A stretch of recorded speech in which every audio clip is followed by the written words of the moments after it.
Hello everyone and welcome back to another video from Wake&Tech. In this video, I'm going to show you how to change your password on your Nike account. So let's get started right away.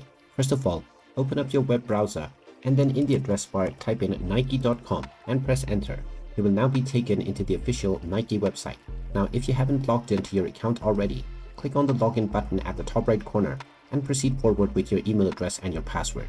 After logging in order to change your password, click on the account icon once again and then click on account settings.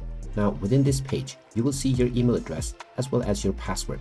Just click on the edit button alongside your password and now you will first need to enter your current password. Just type in the password that you are currently using to log into your account and then you can type in your desired new password underneath within the new password box.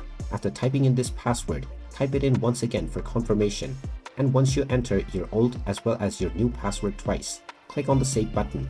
And now your password will successfully be changed on your Nike account. And now from this point on, you will be able to use this new password in order to log into your account in the future. And there you have it. That is how easy it is to change your password on your Nike account. If you find this video helpful, make sure you hit that like button and subscribe to our channel if you haven't done so already. Also ring that notification bell to never miss another update from us. Thank you for watching and I will see you again in the next video.